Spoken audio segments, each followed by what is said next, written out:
Well, the news has now been confirmed that Indian Air Force will now have women as fighter pilots as well. Defence expert Major General retired Praful Bakshi has a word of caution for the forces. Speaking to NNIS, he has said that one will have to remember that the Air Force is not a Rozgar Yojana. In what is seen as a historic leap, the Indian Air Force will be having women as fighter pilots, with the Ministry of Defence approving induction of women in the fighter stream of the IAF. According to the statement issued, the first women pilot in the fighter stream of IAF would be selected from the batch which is presently undergoing flying training at Air Force Academy. In the past, the Air Force had refused to allow women in fighter squadron because of fear of torture or rape if they were shot down in combat. There are around 1,500 women in the Air Force, including 94 pilots and 14 navigators. See, this is not for propaganda. We have to look after our operational reasons. Other countries have no threat. Their threat perception is very little. They can play around with these showy gimmicks. These are public relation exercises. When the real threat is there, your resources are limited, your security is of paramount, then you have to use your resources very judiciously and carefully. You're not for public relation. As I told you, Air Force is not a Rozgar Yojana. When a lady goes into pregnancy, 1.5 years is written off.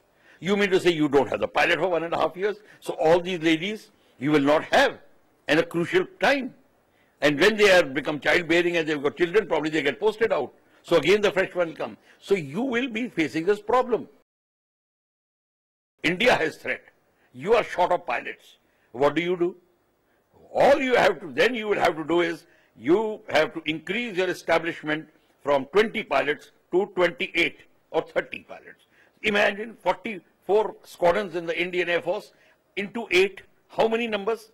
Say 40, 320, 350. You mean to say your establishment will increase by 350. Pay and allowances, accommodation, everything goes into it. See, look at the financial implications. Chief cannot just write off. It will go to Finance Ministry and Prime Minister. Will they agree to this financial change, budgetary change? These are the difficulties. Get ready with infrastructural changes. Decide mentally, we are now going to have, instead of, say, arbitrary figure, X pilots, X plus 8, we will have. Agreed. Get it from the Finance Ministry. Get statement establishment change. The state paper establishment paper is very difficult to change. So much of bureaucratic problems is there. I have gone through this exercise myself. I am telling you, small establishment change, it takes years. If we can overcome this problem, by no means, the Prime Minister orders it, straight away it can be done. Do it and see how beautifully it can be done. You will have 8 pilots, extra women pilots in every fighter squadron, no problem. If they are unfit, let them go home. When they are fit, let them come back. Don't let your efficiency suffer. I am not saying don't take it. Take them. But please, your efficiency, fighting efficiency, national security is more important than women. Powered by NNIS.